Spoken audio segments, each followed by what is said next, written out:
बनाने के लिए आपको समझना पड़ेगा कि ये इवेंट्स जो हैं सभी इसके अंदर क्या क्या हुए हैं, ठीक है। तो ड्यूरिंग मेंस्ट्रुअल साइकिल ओवरी में और यूट्रस में क्या क्या इवेंट्स हो रहे हैं वो हम एक ग्राफ या एक चार्ट की फॉर्म में स्टडी करेंगे।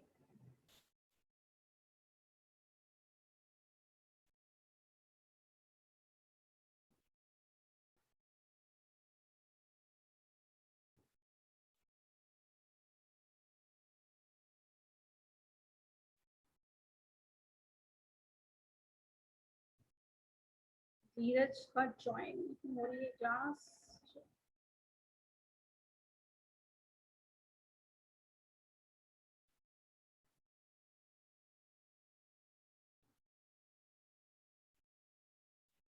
मैं आपको अलग अलग कलर्स में इसमें शो करूंगी कि किस तरह से इवेंट्स जो हैं अलग अलग मेंस्ट्रुअल साइकिल की स्टेजेस में हो रहे हैं।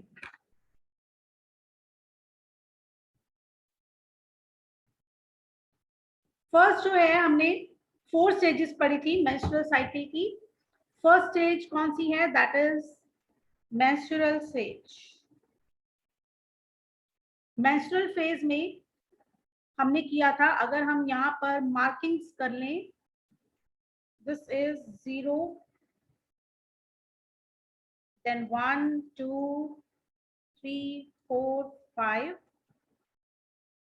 6 7 8 9 10 11 12 13 14 15 16 17 18 19 20 21 22 23 24 25 26 27 एंड 28। ये 28 डेज के साइकिल को हम डिवाइड कर रहे हैं अलग अलग फेजेस में। फर्स्ट जो है हमने 3 to 5 डेज का हमने जो रखा,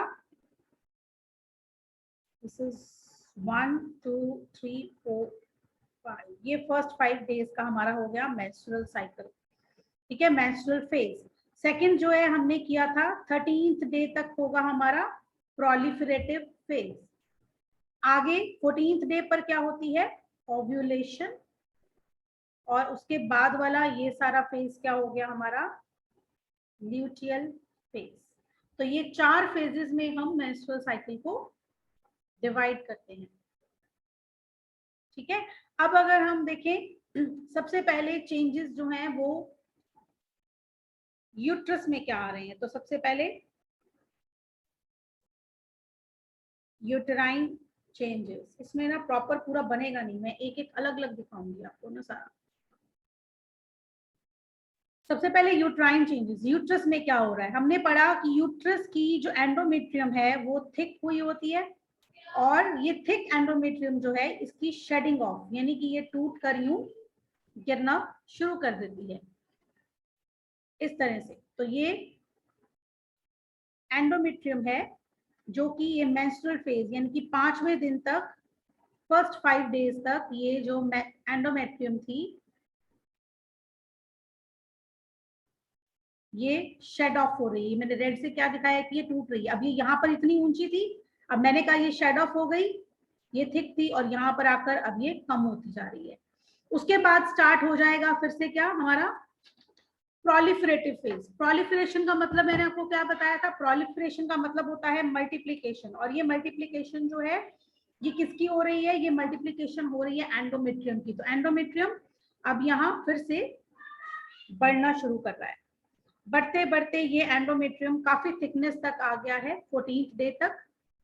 ये 14th डे है जहां पर ओव्यूलेशन होगी, और उसके बाद ये और फिर से बढ़ता ही जा रहा है, ठीक है। आपको मैंने क्या बताया था कि ल्यूटिनाइजिंग हार्मोन और ईस्ट्रोजन के इफेक्ट से और फॉलिकल स्टिमुलेटिंग हार्मोन, इन तीनों हार्मोन्स के इफेक्ट से यूट्रस और ओवरी में चेंजेस आती हैं। यूट्रस में क्या चेंजेस आती हैं? यूट्रस की जो सबसे अंदर की लाइनिंग होती है, ये यूट्रस और ये इसकी सबसे अंदर की लाइनिंग, जो मैंने आपको बताया था कभी भी एक जैसी थिकनेस की नहीं होती। 28 डे साइकिल में जब भी आप अलग अलग डेज पे देखोगे तो इसकी थिकनेस आपको अलग मिलेगी। यहाँ पर थिकनेस ज्यादा है, यहाँ पर कम है, यहाँ ज्यादा है, यहाँ पर कम है, इस तरह से आपको मिलेगी। क्योंकि ये सबसे पहले मेंस्ट्रुअल फेज है, यहाँ पर सबसे ज्यादा जो है मेंस्ट्रुअल फेज से पहले इसकी थिकनेस पूरी बढ़ गई थी और मेंस्ट्रुअल फेज में आकर ये झड़ गई है सारी। और ये अपने आप इसकी जो है थिकनेस अब कम होगी, ये थिकनेस ज्यादा है, ये थिकनेस कम हो गई है। तो ये चेंजेस आते हैं uterine changes in the endometrium during the 28 day cycle. और ये एंडोमेट्रियम का जो थिकनेस का बढ़ना कौन से हार्मोन की वजह से होता है? एंडोमेट्रियम की थिकनेस बढ़ती है due to increasing estrogen. Estrogen बढ़ा हुआ है इसलिए इसकी थिकनेस बढ़ती है। सेकंड जो है इवेंट जो होता है मेंस्ट्रुअल साइकिल में, वो होता है हॉर्मोन्स। अगर हम देखें तो ओवेरियन हॉर्मोन्स, ओवरी के हॉर्मोन्स पर क्या इफेक्ट होता है मेंस्ट्रुअल साइकिल का? तो ओवरी के दो हॉर्मोन्स हैं, एक है ईस्ट्रोजन जो ओवरी के ग्राफिन फॉलिकल से रिलीज होता है, हमने 4-5 बार इस बात को बार बार पढ़ चुके हैं। दूसरा हार्मोन है जो मैं आपको दिखाऊंगी ब्लू कलर से, दैट इज प्रोजेस्टेरोन। एक है ईस्ट्रोजन और एक है प्रोजेस्टेरोन। ईस्ट्रोजन मैं आपको ग्रीन से दिखाऊंगी और प्रोजेस्टेरोन मैं आपको ब्लू से दिखाऊंगी। तो सबसे पहले हम बात करते हैं ईस्ट्रोजन की। जब मेंस्ट्रुअल फेज है तो उस टाइम पर ईस्ट्रोजन हार्मोन जो है वो अपने ये पीक लेवल पे यहाँ पर था और अब ये लेवल इसका कम होने लगता है। क्यों कम होता है? क्योंकि हमने पढ़ा था कि ईस्ट्रोजन रिलीज होता है फ्रॉम द ग्राफियन फॉलिकल। अब ग्राफियन फॉलिकल तो खत्म हो गया क्योंकि सेकेंडरी oocyte उसमें से निकल गया। ग्राफियन फॉलिकल क्या बन गया है अब? येलो कलर के एक सब्सटेंस वाला, दैट इज कॉर्पस ल्यूटियम। तो अब कॉर्पस ल्यूटियम प्रोजेस्टेरोन सिक्रीट करेगा तो ईस्ट्रोजन अपने आप फ्लैट यानी कि कम होना शुरू हो जाएगा। तो मेंस्ट्रुअल फेज में हमें ये ईस्ट्रोजन जो है वो लोएस्ट लेवल पर दिख रहा है। धीरे धीरे जैसे जैसे स्टेजेस आगे बढ़ती हैं तो ये ईस्ट्रोजन का लेवल बढ़ना शुरू होता है। क्यों? क्योंकि यहाँ पर अब ग्राफियन फॉलिकल जो है उसका साइज बढ़ता जा रहा है तो ईस्ट्रोजन भी बढ़ता जाएगा। पीक लेवल पे कब हो जाएगा? एट द 14th डे, जब ओव्यूलेशन होती है। कब होती है? 14th day. तो ये मैंने पिंक से 28 डेज बनाए हैं। फर्स्ट 5 डेज में भी कम, उसके बाद आती है हमारी प्रोलिफरेटिव फेज, उसमें भी ईस्ट्रोजन कम। बड़ा कब? जब क्या आ गई हमारी ओव्यूलेटरी फेज, ओव्यूलेशन के टाइम पर जब ग्राफियन फॉलिकल ये जो मैंने बनाया है इसमें से रप्चर होकर ये वाला सेकेंडरी oocyte जब बाहर निकलेगा तो ईस्ट्रोजन बढ़ना शुरू हो जाएगा। तो ये 14th डे पे ईस्ट्रोजन जो है वो अपने पीक लेवल पर चला गया। उसके बाद इसका लेवल कम हो गया and then again luteal phase में आकर थोड़ा सा इसका लेवल बढ़ा। उसके बाद ये लेवल फ्लैट, ये वाली स्टेज के बाद फिर से यहाँ से शुरू हो जाएंगे हम, तो फिर से ये लेवल इसका क्या आ रहा है? फ्लैट। तो ये है लेवल्स ईस्ट्रोजन के। उसके बाद अगर हम बात करें प्रोजेस्टेरोन की, तो प्रोजेस्टेरोन भी फर्स्ट स्टेज में तो फ्लैट हमें नजर आएगा, ओव्यूलेशन के टाइम पर भी ये फ्लैट होगा। कब बढ़ता है प्रोजेस्टेरोन? जब ये ग्राफिन फॉलिकल रप्चर हो गया, क्योंकि ईस्ट्रोजन बढ़ा हुआ है, ग्राफिन फॉलिकल रप्चर हो गया, अब उसकी जगह क्या बन रहा है? Corpus luteum. तो अब कॉर्पस ल्यूटियम बन गया तो ये यहाँ पर हमारा प्रोजेस्टेरोन पीक लेवल पर आ गया। उसके बाद कॉर्पस ल्यूटियम भी खत्म हो गया तो वापस ये फ्लैट हो गया, ये फ्लैट और ये यहाँ पर फिर से फ्लैट। ठीक है, तो इस तरह से ईस्ट्रोजन और प्रोजेस्टेरोन हार्मोन काम करते हैं। क्लियर है? समझ आ रहा है बच्चे सबको? Yes ma'am. Yes ma'am. एक बार फिर से मैं यस मैम। पहले फिर से वीडियो देखना, तो मैंने ग्रुप में डाला हुआ है यूट्यूब पे मेरे, उसके बाद फिर इस चार्ट को स्टडी करना तो आपको और अच्छे से समझ में आएगा। ठीक है, तो ये चेंजेस होते हैं हमारे। मैम ये पेपर में आ सकता है? बिल्कुल बिल्कुल, मैं यही बताने वाली थी कि पेपर में जब आपको थ्योरी में 5 मार्क्स का क्वेश्चन वेरी वेरी इंपॉर्टेंट है मेंस्ट्रुअल साइकिल, और जब आपको ये आएगा तो ये ग्राफ के बिना आपको फुल नंबर नहीं मिलेंगे। और जो सीबीएसई के स्टूडेंट्स हैं उनको तो अकेले ग्राफ भी बनाना आ सकता है और ग्राफ में से ही क्वेश्चनिंग हो जाती है। जैसे ग्राफ का इतना पार्ट दे देंगे, ये बना देंगे, पूछेंगे बताओ ये क्या है, ये कौन सा हार्मोन है, कब ये पीक पर होता है, कब ये लोएस्ट लेवल पर होता है। सीबीएसई वालों को ऐसे क्वेश्चंस बन जाते हैं। और पंजाब बोर्ड वालों को फुल क्वेश्चन आएगा मेंस्ट्रुअल साइकिल, या क्वेश्चन आ जाता है describe the hormonal control of menstrual cycle. दोनों ही केस में आपने आंसर तो वही लिखना है, बट ये graph banana is very very important. इस ग्राफ के बिना आपका 1 से 1.5 नंबर 5 नंबर में से कट जाएगा, ये आपको दिखाना जरूरी है। तीसरी जो चेंजेस हैं वो होती हैं ओवरी के अंदर, ओवरी के इवेंट्स। ओवरी के अंदर अब क्या क्या बदलाव हो रहे हैं ये भी हम बार बार पढ़ चुके हैं। ओवरी के अंदर क्या क्या हो रहा है, मेंस्ट्रुअल फेज में क्या हो रहा है, यहाँ पर हमारे पास एक छोटा सा फॉलिकल है, ये और बढ़ गया, बढ़ता गया, बढ़ता गया साइज इसका, ये हो गया प्राइमरी फॉलिकल, फिर बन गया सेकेंडरी फॉलिकल, फिर ये बन गया टर्शरी फॉलिकल, और यहाँ पर आकर ये क्या तैयार हो गया है, मैच्योर, या किसको बोलते हैं ग्राफियन फॉलिकल। और ये फॉलिकल यहाँ पर आकर रप्चर हो गया और ये सेकेंडरी oocyte बाहर निकल गया। कब निकला, 14th डे पर। उसके बाद ये क्या बन गया, एक येलो कलर का structure, that is corpus luteum. तो ये मैंने यहाँ पर ये देखो, ये प्रोजेस्टेरोन को यहाँ पर बढ़ता हुआ दिखा रही हूँ, तो यहाँ कॉर्पस ल्यूटियम बन गया और यहाँ से प्रोजेस्टेरोन बढ़ना शुरू हो गया, ठीक है। और उसके बाद ये कॉर्पस ल्यूटियम जो है ये एक व्हाइट कलर के सब्सटेंस में बदल जाता है, दैट इज कॉर्पस एल्बिकेंस।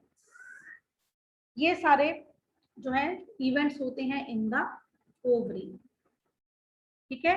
उसके बाद हम देखते हैं पिट्यूटरी हॉर्मोन्स। पिट्यूटरी हॉर्मोन्स पर क्या इफेक्ट होता है, पिट्यूटरी हॉर्मोन्स हम बात करेंगे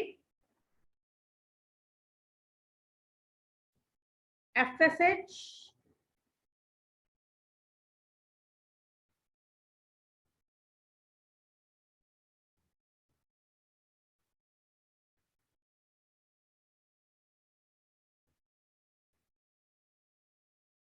पिट्यूटरी हॉर्मोन्स हम बात करेंगे FSH एंड LH, ठीक है। FSH को मैं आपको ग्रीन कलर से दिखाऊंगी और LH हार्मोन जो है ये मैरून कलर से मैं आपको दिखा रही हूँ। इन दोनों का क्या सीक्वेंस रहेगी, सबसे पहले LH हार्मोन, ये 1 2 3 4 5 डेज का हो गया हमारा मेंस्ट्रुअल फेज, यहाँ तक हो गया प्रोलिफरेटिव फेज, ये हो गई ओव्यूलेटरी फेज, और उसके बाद वाला सारा ल्यूटियल फेज। अब इन फेजेस में क्या होगा, ये ल्यूटिनाइजिंग हार्मोन मेंस्ट्रुअल फेज के टाइम पर थोड़ा सा हमें बढ़ा हुआ मिलेगा, और ये ओव्यूलेशन वाला टाइम है, ओव्यूलेशन वाले टाइम में से पहले ये थोड़ा सा कम होगा, और जैसे ही ओव्यूलेशन होती है ल्यूटिनाइजिंग हार्मोन भी बढ़ना स्टार्ट हो जाएगा, और उसके बाद ये फिर से लो चला जाएगा। ऐसे ही फॉलिकल स्टिमुलेटिंग हार्मोन में भी होगा। फॉलिकल स्टिमुलेटिंग हार्मोन पहले इससे थोड़ी से हाई लेवल पर होगा, ओव्यूलेशन के टाइम पर ये भी पीक पर जाएगा, और उसके बाद ये अगेन लो हो जाएगा।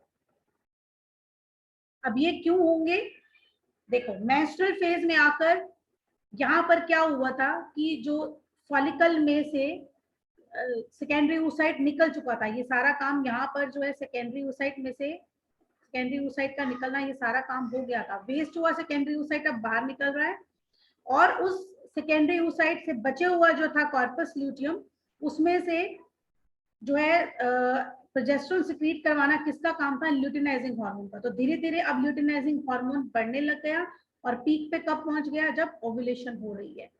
ऐसे फॉलिकल स्टिमुलेटिंग हार्मोन फॉलिकल को बढ़ाने के लिए, और जब फॉलिकल को तोड़ना है तो उस टाइम पे ये अपनी पीक पर चला गया, मतलब अपने जितने मैक्सिमम लेवल पर हमने किया था कितना बढ़ जाता है, 6 to 10 टाइम्स जो है वो LH बढ़ जाता है अपनी नॉर्मल वैल्यू से। और FSH कितना बढ़ता है, FSH बढ़ जाता है लगभग 2 से 3 गुना ज्यादा अपने नॉर्मल जो अमाउंट है उससे इतना बढ़ जाता है। अब ये सारे चार्ट को, क्योंकि मेरे पास स्क्रीन में पूरा नहीं आया, आपको ये 1, ये 2 इवेंट्स, ये 3 इवेंट, और ये 4th इवेंट, ये चारों एक ही ग्राफ में एक साथ आपने दिखाने हैं, ठीक है। और ये सारी बातें एक्सप्लेन करनी है आपने अपनी थ्योरी में भी। सबसे पहले आप मेंस्ट्रुअल साइकिल की डेफिनेशन दोगे। आपको कभी कभी क्वेश्चन ऐसा भी आता है, I am writing it down, 5 marks का क्वेश्चन कैसा आता है, what do you mean by menarche and menopause. फिर साथ में होगा briefly explain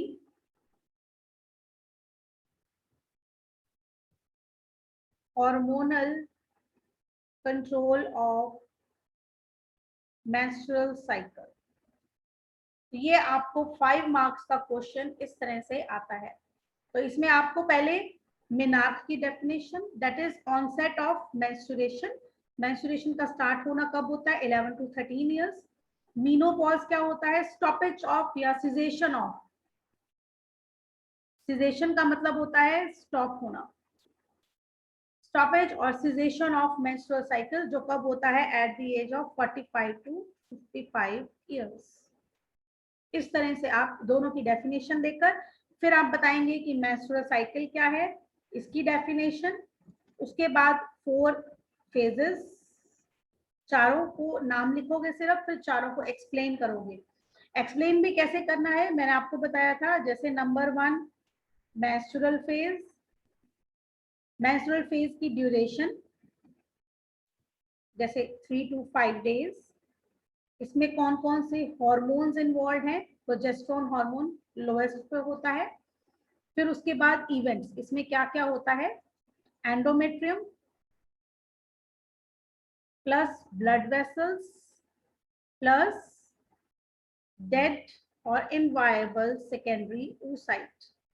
They come out from vagina in the form of menstrual flow. बस ये आपको एक स्टेज इस तरह से आपने शॉर्ट में एक्सप्लेन करनी है। चाहे आपको पूरा मेंस्ट्रुअल साइकिल डिस्क्राइब करना आए, चाहे आपको आए only hormonal control of menstrual cycle.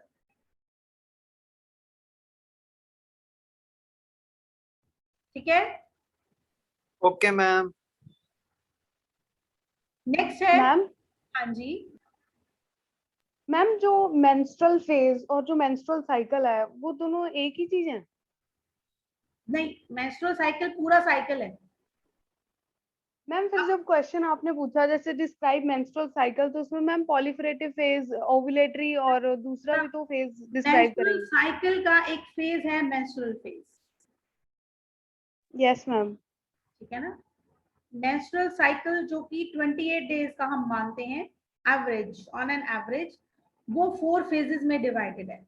उसमें से एक फेज है मेंस्ट्रुअल फेज,